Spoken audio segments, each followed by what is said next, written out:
Si empezamos con obstrucción intestinal, tenemos que hablar primero de las causas.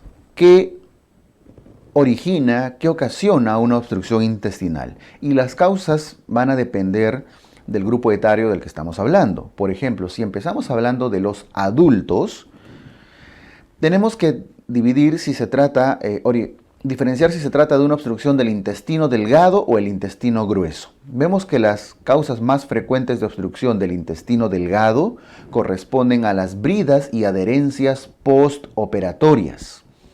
Y en segundo lugar, a las hernias inguinales. Está en orden. Las bridas y adherencias postoperatorias son estructuras que se generan de esta manera, como están viendo ahí, a manera de tejido fibroso, ¿no? Tejido conectivo que se forma entre asas intestinales, a veces con la pared intestinal más. Hay una diferencia entre bridas y adherencias. Ojo, para empezar, que tienen que ser postoperatorias. ¿Existen bridas y adherencias congénitas? Sí, pero son menos frecuentes. Aquí vamos a hablar de las postoperatorias. Las adherencias son formación de tejido conectivo que aparece de forma temprana, a diferencia de las bridas que aparecen de forma tardía. Quiere decir que las primeras adherencias aparecen a partir de a veces hasta 30 minutos post cirugía, de las primeras horas. En cambio, las bridas aparecen después de algunos días. ¿Por qué? Porque tienen que vascularizarse. Es por eso que a las bridas también les llaman cuerdas, porque son tejidos vascularizados y eso les da la firmeza, la dureza, que es la que puede obstruir. Las adherencias, que son de aparición temprana, son tejidos avasculares, por lo tanto más laxas, más suaves, incluso que el propio peristaltismo puede romper o resolver. Por eso dice acá de resolución espontánea. A diferencia de las bridas, que al ser tejido vascularizado, llamado también cuerdas, requieren reducción quirúrgica. Por supuesto que las bridas tienen más probabilidad obstructiva que las adherencias. Ambas, tanto las bridas y adherencias, son comunes en cirugías de la zona pélvica, en cirugías del intestino delgado, sobre todo a nivel del íleon, del hemiabdomen inferior. Son más intensas y de más probabilidad de aparición, sobre todo cuando hay peritonitis. Las peritonitis en el abdomen, bueno, estamos hablando de peritoneo, estamos hablando del abdomen, ¿no? Tienen más probabilidad de desarrollar bridas y adherencias, sobre todo si están en esta región, tanto del íleon y el yeyuno también, pero mucho más el íleon en la zona inferior, ¿no? Listo, entonces en primer lugar en intestino delgado, bridas y adherencias postquirúrgicas, y en segundo lugar las hernias inguinales. Podrían preguntarles, ¿y cuál es la causa?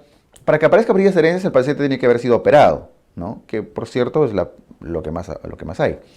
Pero para que haya hernias, el paciente ha sido no operado. Es decir, ¿cuál es la primera causa en pacientes que no han sido operados?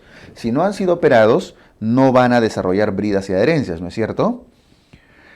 Que desarrollan como causa de obstrucción si no han sido operados, en primer lugar las hernias. Espero no haberme trabado.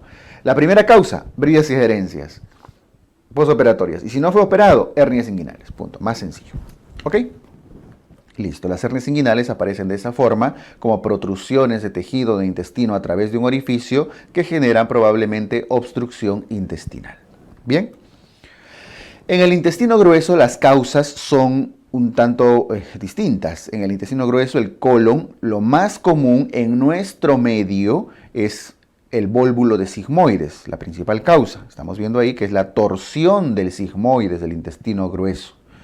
Ojo que esto es característico, y por eso dije en nuestro caso, en nuestro medio, porque se trata de primera causa en países en vías de desarrollo, países pobres, no industrializados, como le llamaban antes, ¿no?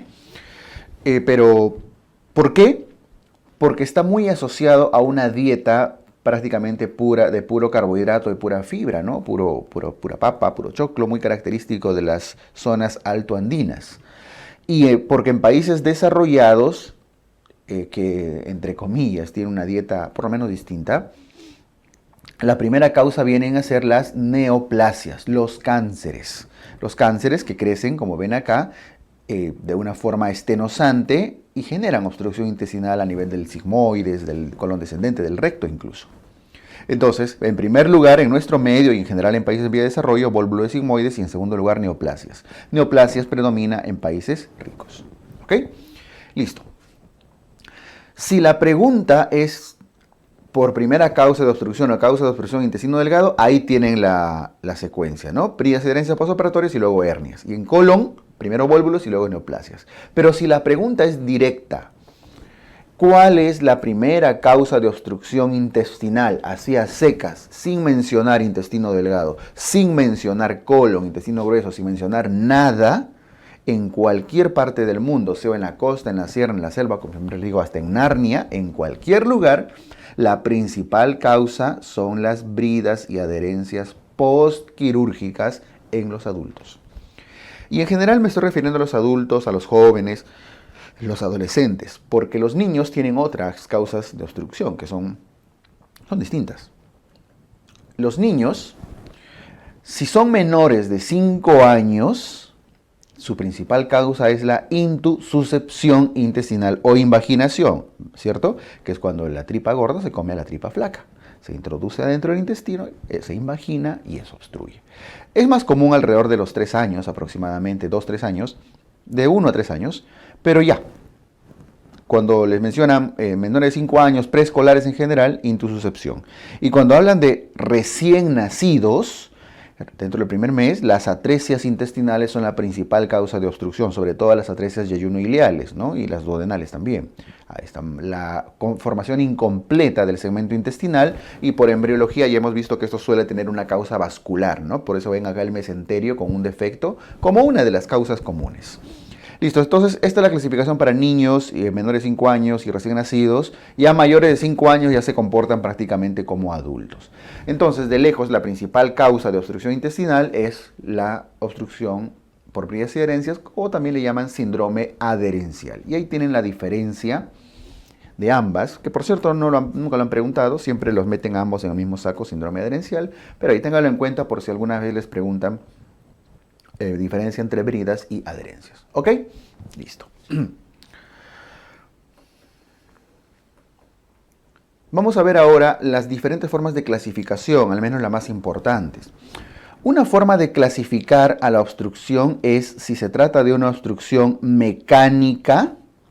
Las obstrucciones mecánicas son aquellas obstrucciones, voy a poner entre comillas, reales, porque hay una estructura, hay algo anatómico, una masa o algo que se puede retirar, que está generando la obstrucción, que está bloqueando el paso del contenido intestinal. Eso es una obstrucción mecánica y debe diferenciarle de las obstrucciones no mecánicas que se denominan íleo. El íleo es la parálisis del intestino por diferentes causas. Causas médicas, metabólicas, infecciosas, neurológicas, etc. No lo van a resolver necesariamente de forma quirúrgica. Eso es el íleo. En cambio, cuando hay algo que está obstruyendo, algo real, algo concreto, eso es la obstrucción mecánica que casi siempre se puede resolver de forma quirúrgica, al menos muchas veces.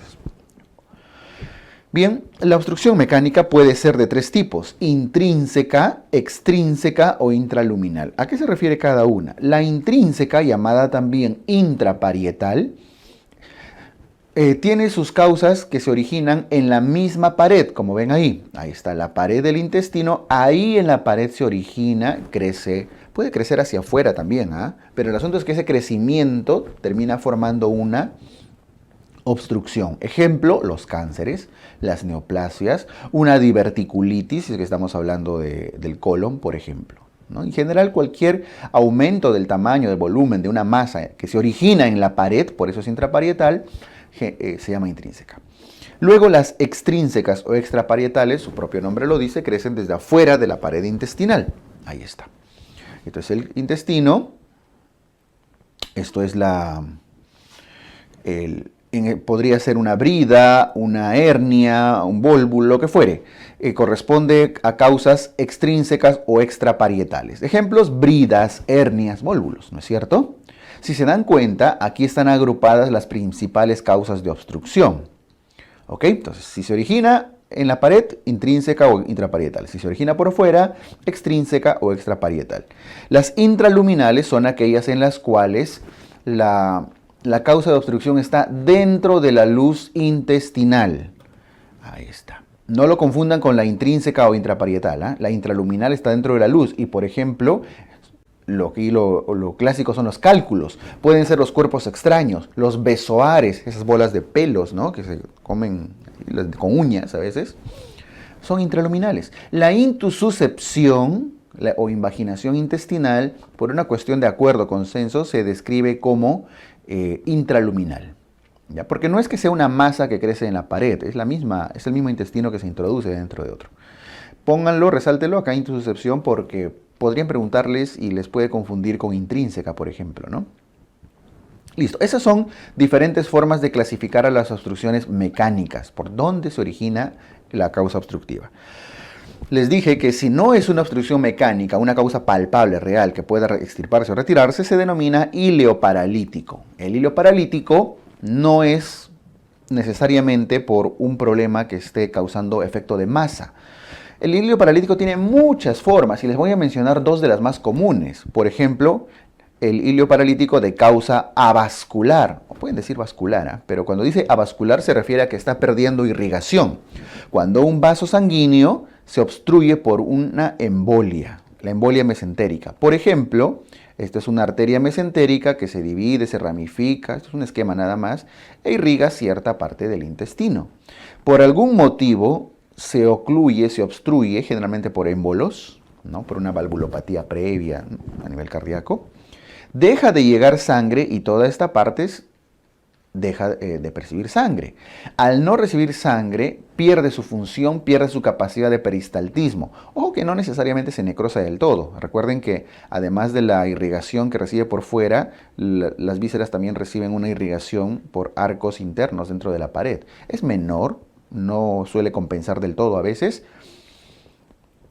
pero aunque no esté necrosado, igual el intestino ya reduce su función y se comporta como si estuviera obstruido, pero en realidad está en un íleo. Y eso no es intraluminal, no es extrínseco, no es intraparietal, no es nada de eso, ¿no?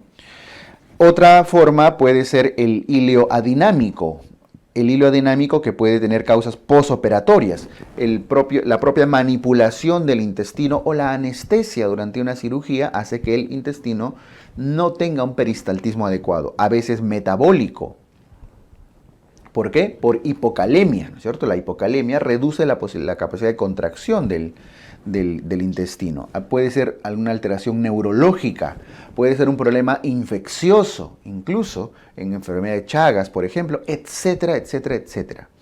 Entonces, como ven, no necesariamente aquí no hay una masa que esté obstruyendo, sino diferentes causas que evitan un adecuado funcionamiento del intestino. ¿Ok? Bien, esto con una forma de clasificar. Otra forma de clasificar es por la ubicación de la causa obstructiva. Por su ubicación puede ser alta, una obstrucción alta, cuando está por encima del ángulo de Treitz, que aquí en este caso, en esta imagen, correspondería al estómago de naranja y al marco duodenal, porque en el cambio ahí de moradito, ¿no? Moradito o gris a amarillo, está el ángulo de Treitz, o el ángulo duodeno-yeyunal. Listo, todo lo que ocurra por encima de ese ángulo, es decir, estómago duodeno, es una obstrucción alta. Luego, las obstrucciones medias, las que están entre el ángulo de Treitz y la válvula ileocecal, es decir, el yeyuno que está acá de amarillo y el íleon que está acá de verde, ¿no? Todo el yeyuno íleon, que es la longitud más larga. Y luego, la obstrucción baja. La obstrucción baja es aquella que es distal a la válvula ileocecal, ¿no? Es decir, prácticamente todo el colon y recto. No lo confundan con la división anatómica embriológica de intestino primitivo anterior, medio y posterior. Ojo, que eso no es en el ángulo de Treitz, es un poco más arriba, en el duodeno. Además, el medio y posterior se dividen en el colon transverso. No, eso es división embriológica. Aquí estoy hablando de clínica, de localización de la obstrucción, porque da una clínica un tanto distinta cada uno de ellos. ¿Ok? Listo, eso es para la ubicación. Listo, aquí tienen algunas formas de clasificar a la obstrucción. Vamos a la clínica. La clínica característica de la obstrucción intestinal incluye casi siempre estos tres hallazgos. Dolor abdominal, que suele ser un dolor de tipo cólico. cólico. Vómitos de diferentes contenidos. Puede ser un vómito que contiene saliva, que contiene contenido gástrico, fecaloideo, intestinal, biliar, etc. Pero vómitos en general y cierto grado de distensión, que puede ser una distensión solamente del estómago, que se llamaría una distensión epigástrica, o puede ser una distensión completa, ¿no es cierto? Como una panza de sapo, así una distensión abdominal completa. Todo va, el grado de dolor, la característica del vómito y el grado de distensión van a depender de la localización de la obstrucción. Por eso ven a la derecha las características tanto del dolor, de los vómitos y de la distensión. El dolor en general es tipo cólico y es común casi a todas las obstrucciones. Es cierto que cuanto más baja es la obstrucción, puede doler un poco más. No es un dato absoluto, pero ustedes saben que si se retuerce el vólvulo, el colon, puede doler un poco más que una obstrucción a nivel del duodeno, ¿no? Ahora, no es tan absoluto porque si el estómago se volvula, se tuerce, también va a generar un dolor insoportable, ¿cierto? Listo. Esto respecto al dolor. Es cólico en general. Los vómitos van a tener diferentes características. Si se trata de una obstrucción alta, cuanto más alta es, más proximal es, el vómito es más precoz y puede ser más de contenido alimentario o incluso bilioso. ¿Ok? Porque estamos hablando de obstrucción del estómago, del duodeno. Pero cuanto más bajo es hacia el colon, hacia el recto, los vómitos van a ser tardíos y fecaloideos a veces. Entonces, cuanto más alto, más precoz. Cuanto más bajo, más tardío. Obviamente acá no pongo vómitos en la obstrucción media, porque ya pues va a ser un intermedio entre ellos, ¿no? Ni muy pronto ni muy tardío. O sea, no es para dar una hora exacta. Es cuanto más alto y cuanto más distal. La distensión también va a ser distinta. Cuanto más alta es la obstrucción a nivel duodenal pilórico, por ejemplo, la distensión puede ser epigástrica. Solo se distiende el estómago porque obviamente no hay pasaje de aire del estómago hacia el intestino, entonces no hay nada que distender, solo el estómago. Y a veces ni siquiera hay distensión. En cambio, cuanto más bajo la obstrucción, hay más intestino para llenar de aire. Entonces se le llama una distensión generalizada, una distensión abdominal. ¿Ok? Dolor, vómitos y distensión. Es lo más característico. Ahora, puede haber también alteración. Voy a decir alteración porque no siempre es disminución. Alteración de los ruidos hidroaéreos. Al inicio están aumentados en intensidad. Suenan fuerte. ¿Por qué? Porque cuando empieza la obstrucción hay una lucha del intestino proximal por vencer esa obstrucción y genera ruidos fuertes e intensos. Pero luego empieza ya poco a poco el íleo. Se van debilitando y van disminuyendo en frecuencia. Hasta que empiezan a ser poquitos, pero bulleros, ¿cierto? ¿Cuántos son los vómitos? ¿Cuántos son los ruidos hidroaéreos comunes en una persona? Promedio dependiendo de qué momento lo auscultan, ¿no? Ustedes de repente ya están de hambre ahorita, se auscultan y hasta que suena. En otro momento suena menos. Pero en promedio, entre 10 a 30 ruidos hidroaéreos por minuto, es todo un rango. Pero ya en una obstrucción se reduce por menos de 10 y a veces por menos de 5. Suenan poquito, pero muy intensos. Por eso a veces le llaman a eso timbre metálico. ¿Qué es el timbre metálico? Esos ruidos fuertes, escasos, pero muy intensos, a manera de lucha. ¿Ok? Entonces al inicio se hacen intensos y luego se van debilitando. Hay ausencia de eliminación de flatos. Lo pongo acá en ruidos hidroaéreos porque los flatos de alguna manera son el pasaje de aire, ¿no? Y a lo largo del intestino. Entonces, si hay obstrucción, ya poco a poco se va disminuyendo esa posibilidad de eliminar flatos. ¿Listo? Desde el punto de vista del laboratorio, vamos a la izquierda un ratito, en laboratorio, el hemograma es uno de los estudios más útiles, pero el hemograma no diagnostica una obstrucción. El hemograma lo que hace es ver de una forma indirecta si hay una respuesta inflamatoria, secundario a una probable isquemia intestinal. Cuando la obstrucción se hace cada vez más intensa, empieza a generar, o más severa, más completa, genera isquemia intestinal que puede llegar a la necrosis.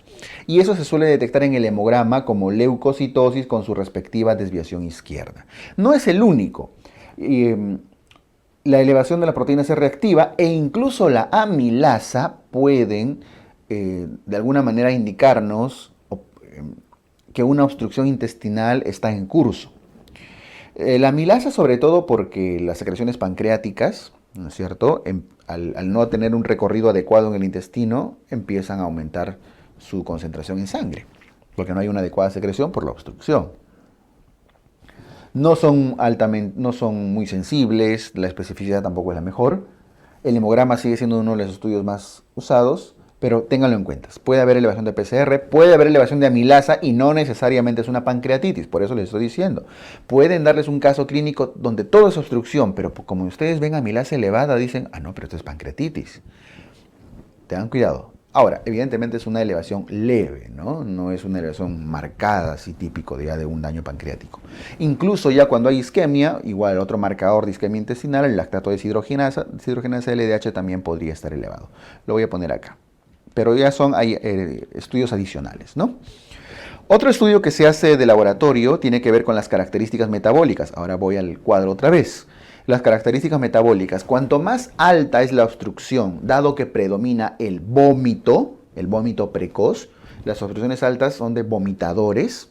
Al vomitar, no olviden que vomitamos ácido clorhídrico del estómago, ¿no? O sea, llega un momento en que ya no hay comida y botamos ácido. Si estamos expulsando ácido, ¿cómo nos quedamos internamente? En alcalosis.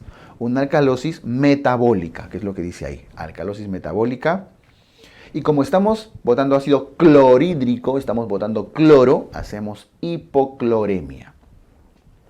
Por eso los vomitadores en general, no solo la obstrucción alta, los vomitadores como los casos de bulimia, que se inducen el vómito, etc., todo vomitador puede hacer alcalosis metabólica con hipocloremia. Y además, como estamos botando hidrogeniones, el potasio sale también al extracelular para poder compensar esta pérdida de hidrogeniones y entramos en hipocalemia. Por eso las obstrucciones altas hacen alcalosis metabólica con hipocloremia e hipocalemia. Eso es muy preguntado, ¿ah? Ténganlo en cuenta. Y las obstrucciones bajas, cuanto más distal, ya nos deshidratamos.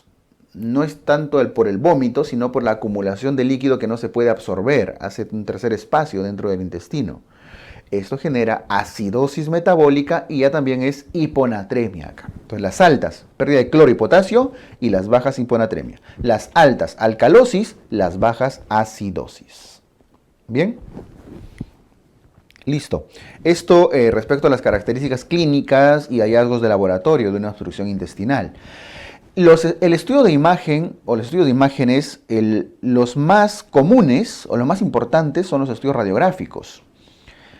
Y el estudio que prácticamente confirma una obstrucción en más del 90% de casos es la radiografía simple.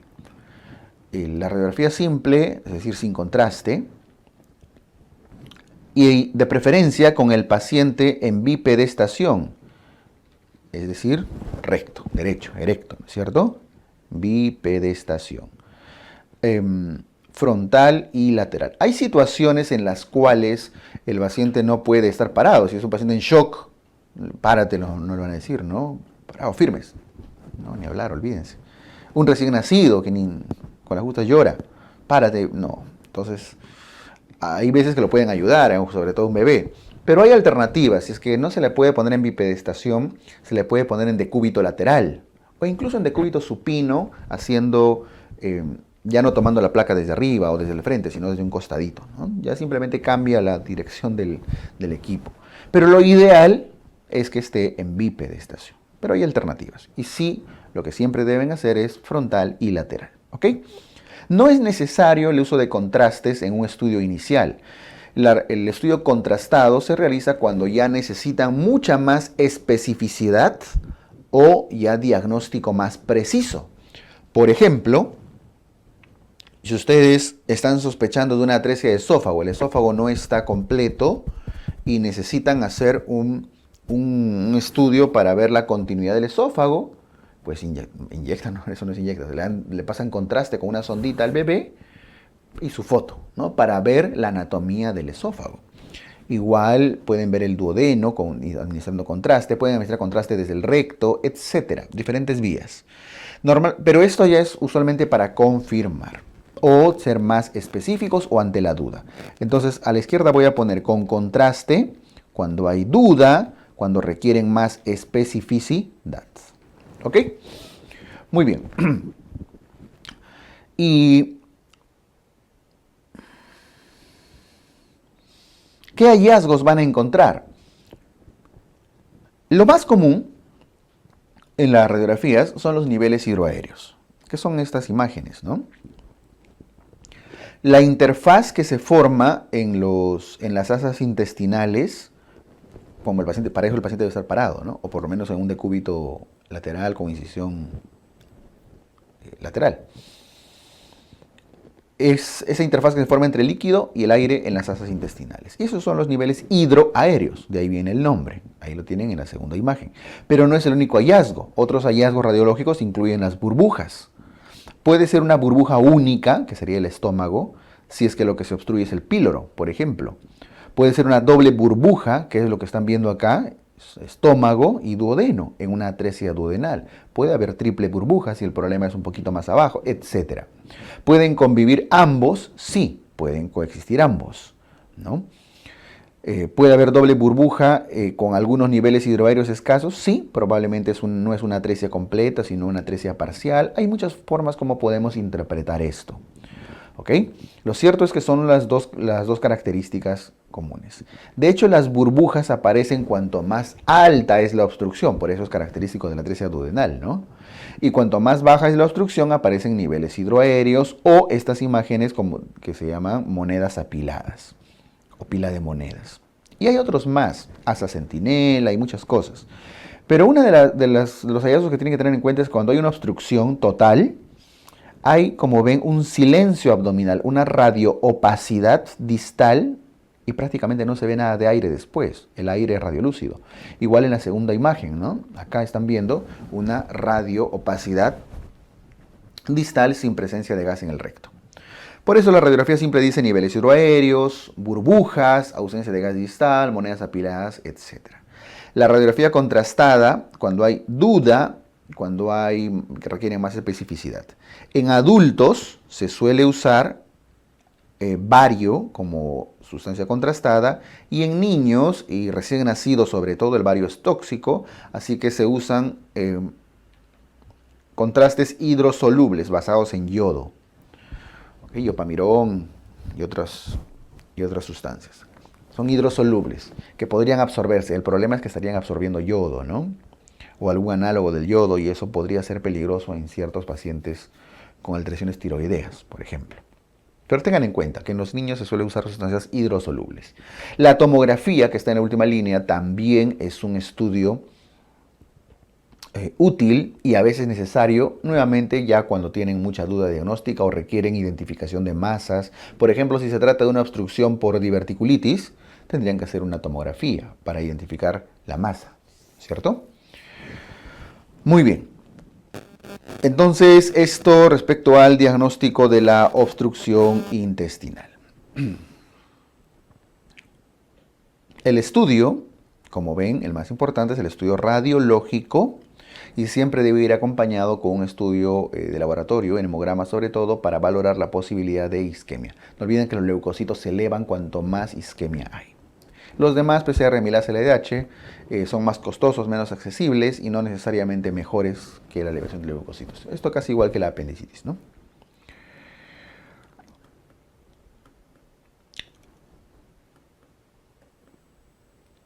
Ya, esto no es diagnóstico, esto corresponde al tratamiento, ¿ok? Entonces aquí vamos a hacer vamos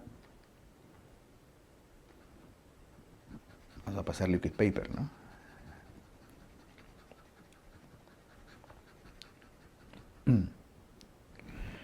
Vamos con el tratamiento. La obstrucción intestinal puede ser complicada o no complicada. ¿Cuándo se habla de una obstrucción intestinal complicada?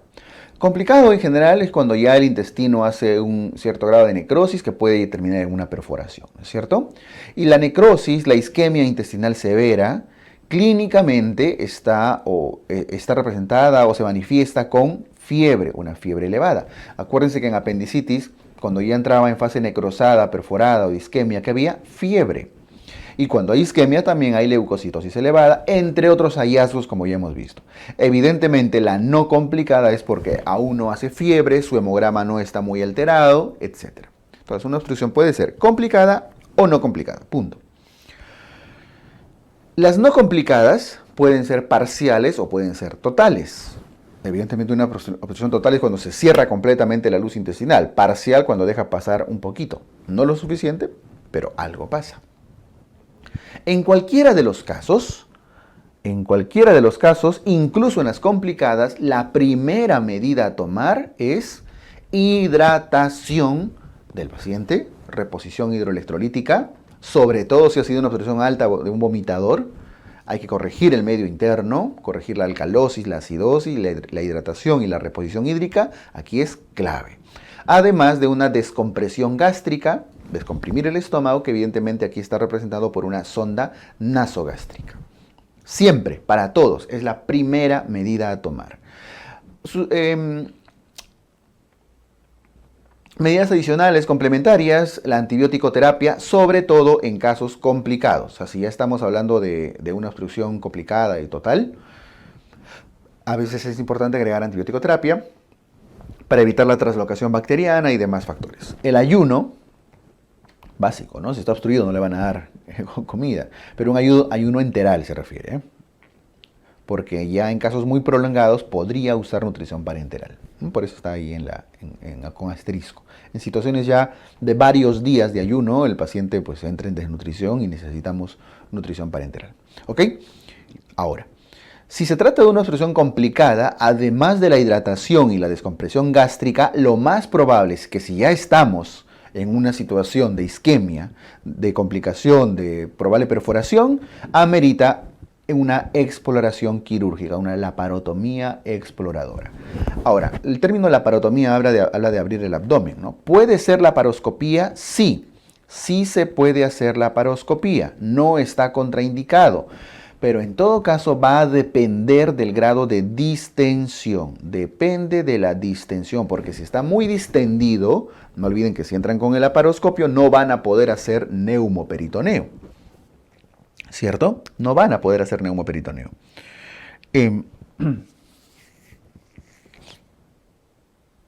Entonces, si la distensión es leve, las asas intestinales están leve o moderadamente distendidas, podría hacerse una laparoscopía. Así que no está contraindicado. ¿Ok?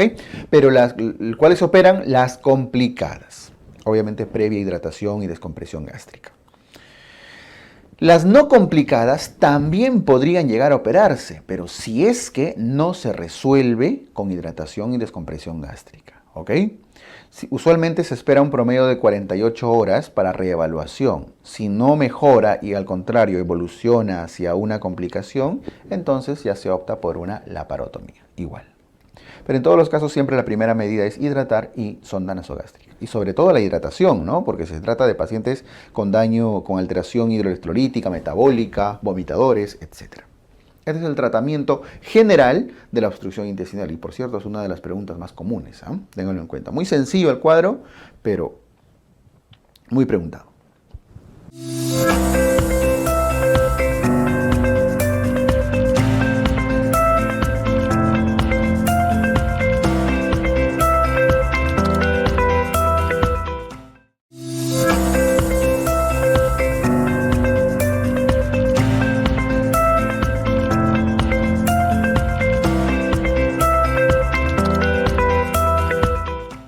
Vamos con los vólvulos intestinales. Y en esta parte de vólvulos vamos a hablar sobre todo del vólvulo de colon, ¿no? Del vólvulo de colon y específicamente del vólvulo sigmoides, que es el más común. ¿Qué es un vólvulo? Es una torsión intestinal que usualmente ocurre en sentido antihorario, es decir, contra las agujas del reloj, como están viendo acá, ¿cierto? En sentido antihorario, es lo más común. ¿Y por qué ocurre y dónde ocurre? La localización más común es en el sigmoides. El colon sigmoides, como está representado en la imagen, es el segmento que más se volvula. Otro segmento que puede volvularse es el ciego, sobre todo cuando está muy suelto, ¿no? Tiene un mesenterio muy largo. El transverso también podría, pero ya con menos frecuencia. De lejos, el sigmoides es el que más riesgo de vólvulo tiene y el que más se volvula. Ahora, ¿por qué ocurren estas torsiones? Uno de los factores, la edad. La edad, pero asociado a una dieta que haya generado un colon o un sigmoide redundante, un megasigmoides, un megacolon, o a veces le llaman dólico megacolon, ¿no? Es un colon largo, dilatado y extenso. ¿Por qué la dieta? Porque el consumo y la dieta prácticamente de puro carbohidrato y pura fibra a lo largo de la vida genera una fermentación constante. Pero imagínense, 50 años comiendo puro carbohidrato y pura fibra, eso genera fermentación en el colon y a la larga aumenta, por el aire que se genera, aumenta el diámetro, el tamaño del intestino. Por supuesto, el estreñimiento crónico también está acá asociado, ¿no? Y eso también tiene una relación con la dieta. Dieta, voy a poner acá, estreñimiento crónico. Y esto es muy característico de países en vías de desarrollo, pobres, y coincide con mucha población en zonas altoandinas. De hecho, la mayoría de pacientes vienen de zonas muy altas de la sierra y generalmente son mayores de 50 años. Bien, listo. Son los factores de riesgo. Zonas altoandinas, cordillerita. Ya está. Los vólvulos se pueden clasificar y tienen 4 tipos o 4 grados. Pueden llamarle grados, probablemente más exacto. 1, 2, 3, 4. El 1 es aquel que se tuerce, que se volvula menos de 180 grados, es decir, menos de media vuelta. Y al rotar menos de 180 grados, sus vasos sanguíneos no llegan a colapsar. Por lo tanto, porque aquí el problema es que se colapsan y se tuerzan los vasos sanguíneos de su mesenterio, ¿no? Del mesocolon, en este caso, del sigmoides. Por lo tanto, no genera una obstrucción completa, no genera daño vascular. Listo. El más leve, el más sencillo. El grado 2 es el que ya se volvula más de 180 grados y genera una obstrucción parcial. Todavía no obstruye completamente. El grado 3, el que se volvula más de 180 grados, pero ya la obstrucción es completa. Ya hay obstrucción intestinal completa. Pero ojo, obstrucción intestinal. Todavía no hay alteración vascular y las asas todavía son viables. Es decir, miren la imagen de arriba, ya no hay pasaje de contenido alimentario, pero todavía por alguna parte logra irrigarse. No se muere todavía el intestino, pero está obstruido. Y el grado 4 ya es el total, pues, ¿no? Más de 180 grados, obstrucción completa, alteración vascular irreversible. Ya se necrosa el intestino. Y listo, entonces ven que es una evolución. Al inicio, menos de 180 grados, tranquilos, no pasa nada. Segundo, ya se obstruye de forma parcial. Tercero, ya es obstrucción completa. Y el cuarto, ya se agrega a esto un daño vascular. Les podrían preguntar a partir de cuántos grados un vólvulo puede generar obstrucción, a partir de 180 grados, ¿no? Por eso el punto de corte acá es 180 grados, media vuelta, media circunferencia. Listo. Tengo que memorizarme esta clasificación, no necesariamente memorizarlo así del todo, pero sí entender qué es lo que nos lleva a un grado mayor, la severidad de la obstrucción y finalmente el daño vascular. Y de eso va a depender el tipo de tratamiento también.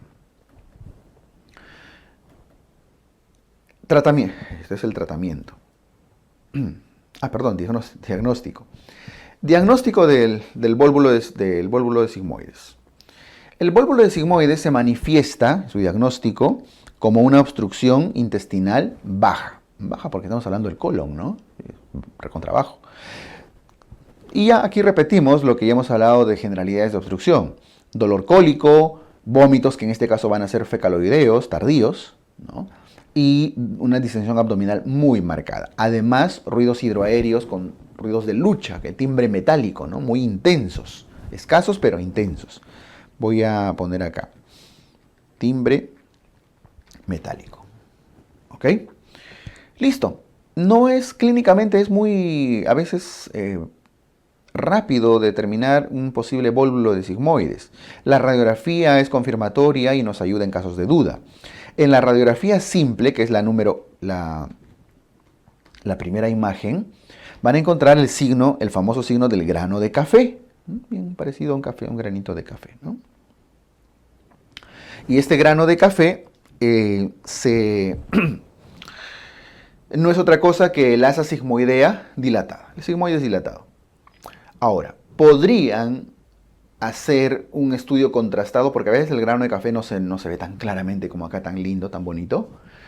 A veces ven una imagen borrosa y necesitan confirmar que hay una obstrucción. Entonces se hace una administración de contraste por el recto, por eso se llama radiografía contrastada, ¿sí? Y en la zona de torsión van a encontrar esta imagen, ese piquito, porque ahí se tuerce. Proximal a ese piquito, evidentemente está algo así, ¿no? Ahí está la torsión y por eso a ese nivel se ve cómo se adelgaza, se estenosa el paso de contraste. Eso se llama el signo del pico de pájaro, que también lo ven en otras patologías, como la acalasia, también a veces mencionan el nombre, ¿no?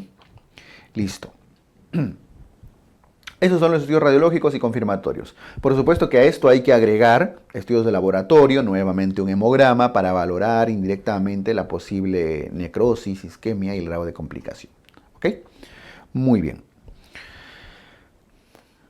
Vamos ahora sí al tratamiento del vólvulo intestinal. Miren, va a depender, en primer lugar, de la posibilidad o no de estrangulamiento del intestino. Y hablamos de estrangulamiento cuando ya ha pasado los 180 grados y tiene daño vascular. ¿Ok? Entonces, hay muchas formas acá de enfocar una pregunta. A veces les dicen, paciente estable, en buen estado, con pocas horas de evolución.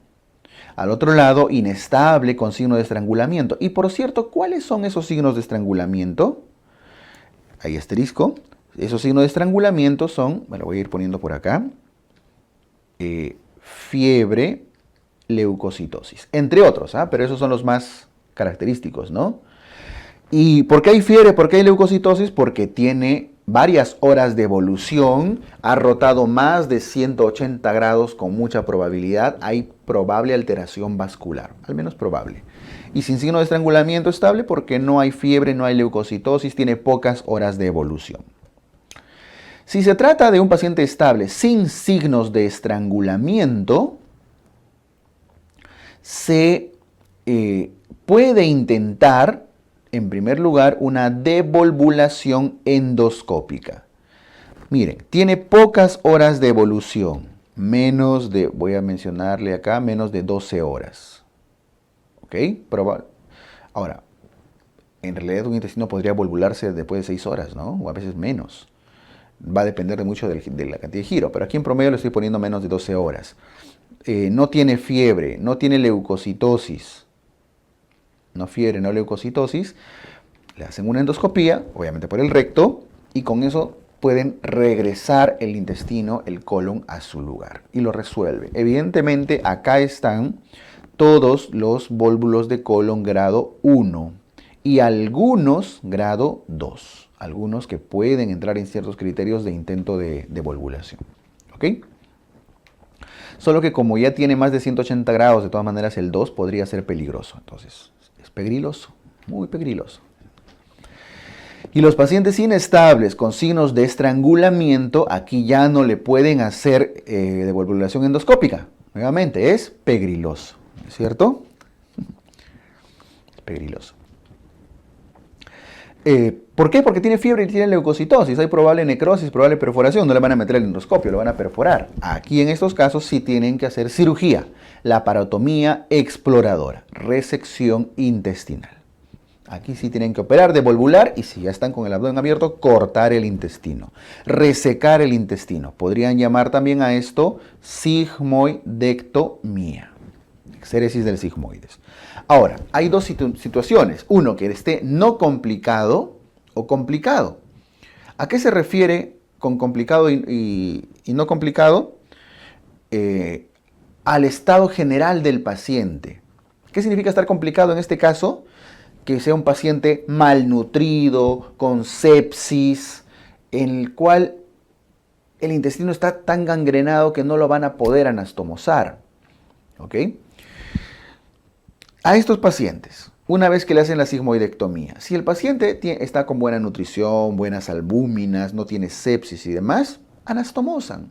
Cortaron el sigmoide y lo juntan de forma primaria. Pero si es un paciente complicado, ojo, malnutrido, con riesgo anestesiológico alto, comorbilidades, aquí entran muchos factores, ¿ah? No es que simplemente tuvo fiebre o no tuvo fiebre, no, va más allá. Es un paciente que se acaba de infartar hace unos días. Tienen que hacer algo práctico, rápido. No van a ponerse a anastomosar, se va a volver a abrir eso, si es que terminan la anastomosis. En esos casos complicados, su colostomía tipo Hartmann. Colostomía tipo Hartmann, que es una colostomía a una sola boca. ¿Ok? Aquí están la descripción del asterisco y del doble asterisco. Para empezar, los signos de estrangulamiento eran fiebre y leucocitosis. Y los dos asteriscos, que es acá para los complicados, paciente en sepsis, malnutrición, hipoalbuminemia, shock. Voy a poner ASA elevado.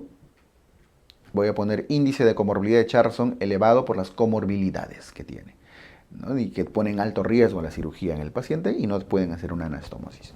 Listo.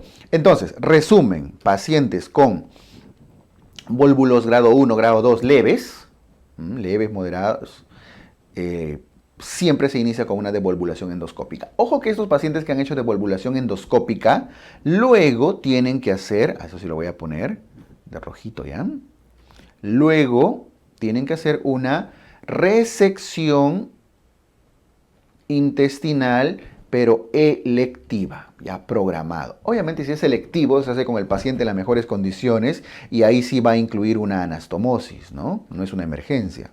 Pero ya lo hacen después, semanas o meses después, que el paciente esté en buen estado, que lo hayan preparado.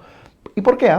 Porque se va a volver a volvular. Ojo que solo lo han regresado a su lugar. El intestino sigue siendo redundante, sigue estando largo. Hay que corregir ese intestino. Y bueno, luego al otro lado, los pacientes, obviamente todos los grado 3 y los grado 4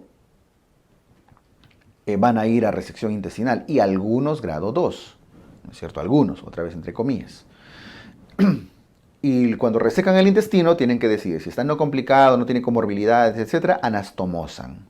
Generalmente están acá los grados 2 y 3. Generalmente. Y si es complicado, si ya tiene ya tiene comorbilidades, paciente en muy mal estado, en shock, las asas gangrenadas, en muy mal estado, que no podrían anastomosar, usualmente grado 4, colostomía a una sola boca, tipo Hartmann. ¿Ok? Esto cuando veamos preguntas de desarrollo de este tema va a tener muchísimo sentido, ¿no? Mucho más práctico, pero tengan en cuenta el algoritmo. Listo, esto con los vólvulos.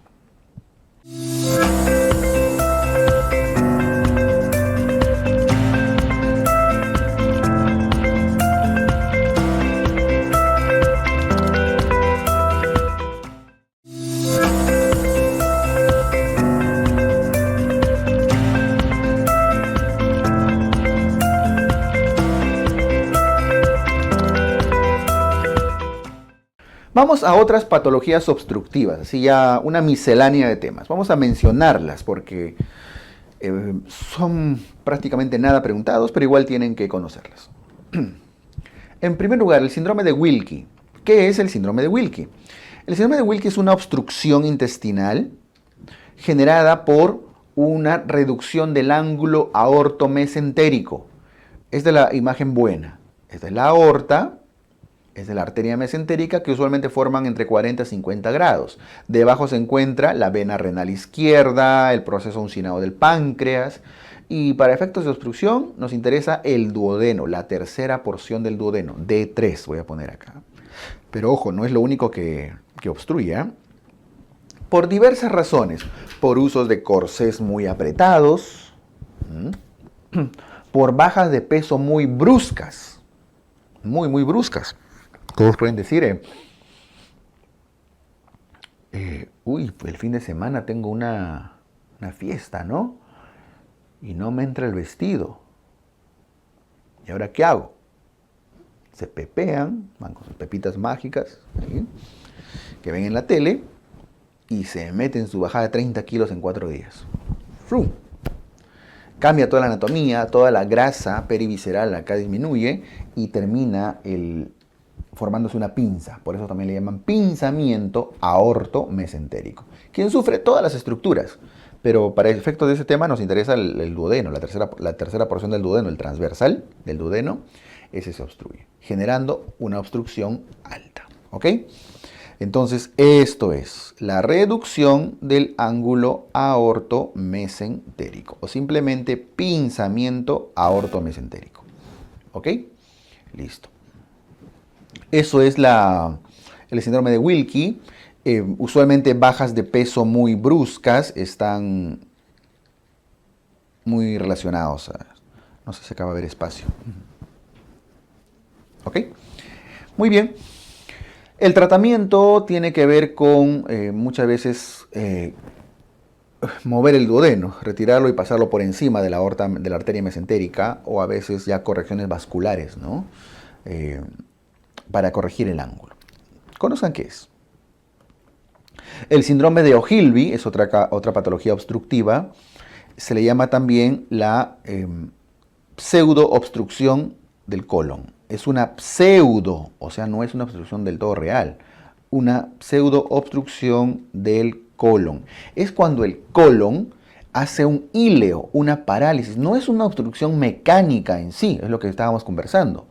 No es una obstrucción mecánica del todo, sino por algún motivo el colon deja de hacer un peristaltismo y un movimiento adecuado y simula una obstrucción. El paciente de pronto se presenta distendido, podría vomitar, tiene todo lo de una obstrucción, hasta niveles hidroaéreos y todo lo demás. Ustedes entran a operar, abren el abdomen y no encuentran nada. Bueno, seguramente lo van a encontrar distendido, pero nada que ustedes digan, ¿y ahora qué corto, qué arreglo, qué saco?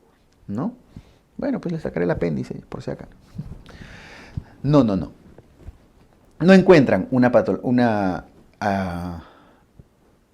causa palpable. Entonces, tiene clínica positiva, o sea, clínica de obstrucción, pero no hay obstrucción mecánica. ¿Ok? Listo. El tema es que hay factores de riesgo que nos pueden llevar a simular esto. Y el principal, en primer lugar, se encuentra los narcóticos, el uso de narcóticos, sobre todo en ancianos. Pacientes que se encuentran, por ejemplo, con cánceres terminales,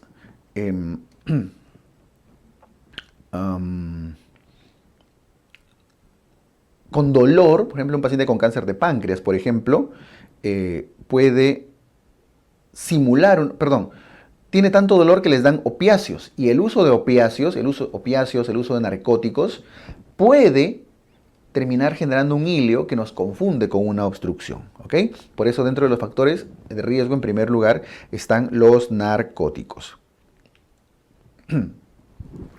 Luego, ya en menor nivel está el alcohol. Los alcohólicos también pueden simular obstrucciones. La ancianidad, los ancianos, solo por el hecho de ser ancianos.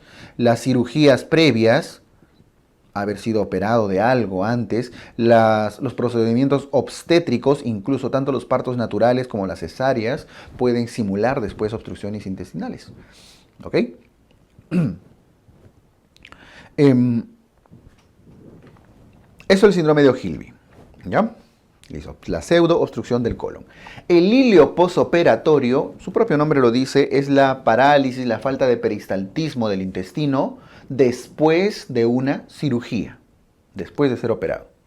Generalmente el híleo posoperatorio ocurre se resuelve solo dentro de las primeras 24 a 48 horas posteriores a la cirugía, se resuelve espontáneamente. ¿Por qué ocurre? Por la manipulación, por el lavado intestinal, por la propia anestesia, etc. No olviden que el híleo posoperatorio se caracteriza sobre todo por la disminución de ruidos hidroaéreos. No necesariamente hay distensión, disculpen. Pero el paciente no elimina flatos y no tiene ruidos hidroaéreos. Solamente que si ustedes les dan comida, lo va a vomitar, ¿verdad? Por eso que ustedes cuando cuando pasaban visita en sus rotaciones de cirugía, a todo paciente postoperado al día siguiente, ¿no? Llegaban como todo buen interno, a las 4 de la mañana, 4 o 5 de la mañana, eso porque eso ahora lo están bañando ahí las enfermeras, ¿no? Y preguntaban, ¿botó flatos, eliminó flatos? A todos, Y de acuerdo a eso, ustedes ya hacían su proyecto de RP, que indicaba la posibilidad de yatar dieta, ¿no? Si no había eliminación de flatos, no había ruidos hidroaéreos al auscultarlos, entonces todavía evitaban darle alimentos muy sólidos. Pero se resuelve espontáneamente y no suele manifestarse necesariamente con distensión, al menos no marcada.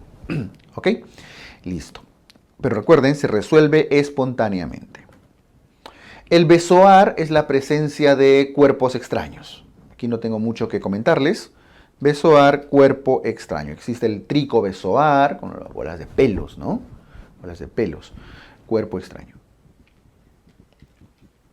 Un dato para besoar que sí quiero comentarles es que el besoar, que sobre todo se suele acumular en el estómago a veces, incluye llenura precoz. Incluye palpación de masa. Una persona que se llena y están palpando una masa, ¿qué sospechan? Cáncer. Muchas veces los besoares se confunden con cánceres, pero algo que tiene menos común es no baja de peso, no hay baja de peso y no hay anemia. Al menos no de forma importante y no que coincidan, ¿cierto? Puede ser anémico por otra cosa. O a la larga, porque se come poquito, podría ir bajando de peso también. Pero muchas veces los besoares se confunden con neoplasias. ¿Ok? Existe el tricobesoar, el fármaco besoar, como les comentaba. El fármaco besoar se refiere a aquellos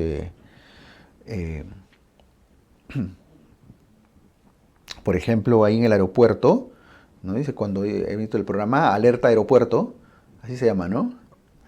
Agarran a alguien que está haciendo comercio de maicena, de harina, lo chapan, cuando el Firulais, ¿no? Se acerca y empieza a oler. Empieza a oler el Firulais. Lo llevan al exportador, ¿no? A examinarlo, a veces le toman su radiografía y encuentran ahí 200 pepas llenas de polvo de hornear. Y a veces muchos de estos pacientes pasan asintomáticos. El problema es que a veces los descubren no porque Firulais los huele, sino porque de pronto están en el aeropuerto ahí, o en un vuelo largo, vomitando, obstruidos, ¿no? Se les pasó la mano, pues. Y ¿por qué vomita? Lo agarran, lo examinan y sí, pues estaba lleno de pepas con contenido. Es una forma de cuerpo extraño. Ya, no nos salgamos del tema. Vamos, ahí. Otras patologías obstructivas, el vólvulo de ciego. Miren, así que el ciego se puede volvular, sí se puede volvular. Pero para que esto pase, para que esta imagen suceda, ojo que también es en sentido antihorario, el ciego tiene que tener un mesocolon. No es muy correcto aquí la palabra mesenterio, porque mesenterio es del intestino delgado, entero, ¿no? Mesenterio. Acá en colon debe ser mesocolon. Pero bueno, tenemos un poco de ilion también ahí. Ya, su meso está redundante, alargado. Y un meso alargado, un meso redundante, ocurre sobre todo cuando hay malrotación intestinal. ¿Se acuerdan que el intestino tenía que rotar cuánto? 90 grados en la herniación fisiológica y 180 en la reducción fisiológica, si era, ¿no? 270 grados en total. A veces rota un poquito de más, de repente rota 300 grados. Está mal, ¿no? Igual va a terminar en el lado derecho. O a veces un poco menos. Pero en ciertas situaciones de malrotación intestinal, a veces asintomática y además, el ciego está ahí colgado, dando vueltas, y en algún momento se puede torcer. Aquí no necesariamente se encuentra un grano de café, pero si es que hacen su radiografía contrastada desde el recto, van a encontrar un pico de pájaro. ¿Dónde? Lo van a encontrar acá. Justo en esa zona de obstrucción van a encontrar una imagen muy característica. Obviamente se va a pintar todo el marco cólico con su respectivo piquito de pájaro, ¿no? También va a dar dolor, también va a dar vómitos, etcétera, etcétera, etcétera. Y el tratamiento acá, el endoscopio sí nos va a llegar aquí a resolver. Él no va a llegar hasta el ciego para regresar el ciego a su lugar, no van a poder hacer eso. Entonces aquí sí el tratamiento va a ser quirúrgico. Tratamiento, cirugía. Van a devolvular y van a decidir en ese momento si lo resecan ahí, lo resecan completo, ya va a depender mucho de las características, ¿no? Pero recuerden y noten por qué ocurre un vólvulo de ciego, que es mucho menos frecuente que el sigmoides. El estómago también se puede volvular. Miren, hay diferentes tipos de torsión gástrica. Hay torsiones axiales, torsiones longitudinales, dependiendo del eje sobre el cual se puede torcer. ¿Ok? Sea cual fuere la forma de vólvulo, la dirección sobre la cual se volvula, lo que quiero que recuerden acá en vólvulo gástrico es la clínica.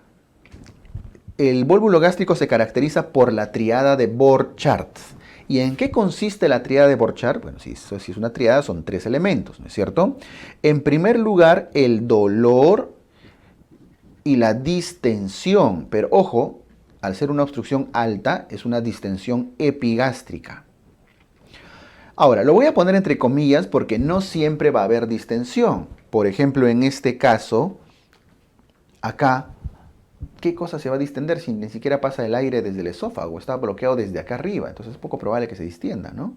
Tal vez acá en esta situación sí, porque la obstrucción está casi en el cuerpo, en la parte media. No siempre hay obstrucción, así que a veces solo lo mencionan como dolor. A veces solo incluyen dolor dentro de la triada, pero lo cierto es que es dolor más distensión. A veces. El segundo punto sí es mucho más, más interesante, es vómitos. Pero vómitos al inicio, cuando hay contenido que vomitar, pero luego cuando el estómago está cerrado ya no hay que vomitar. Esos vómitos se convierten en arcadas sin contenido. Por eso a veces la triada dice arcadas sin contenido, de frente, ni siquiera dice vómitos. Al inicio puede haber algunos vómitos. Y lo otro, sí es mucho más claro, imposibilidad para progresar una sonda nasogástrica. Entra la sonda, ¿cuántos centímetros de sonda tendría que entrar? ¿Hasta cuánto llegarían? ¿Te acuerdan cuánto medía desde la boca, desde los incisivos? 15 hasta el inicio del esófago y luego 25 del esófago, en promedio 40 centímetros. Y su sonda se queda en 40 centímetros, ya no pasa más. Algo lo está bloqueando.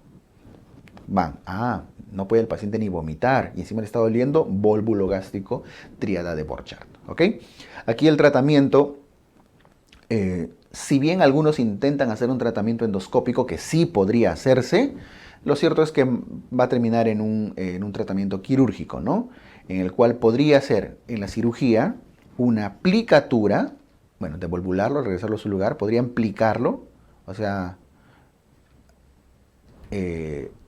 fijarlo a la pared y a veces van a tener que hacer algún tipo de resección gástrica, un tipo de gastrictomía, dependiendo del tipo de vólvulo y demás. Ya, pero acá, por favor, la triada de Borchardt.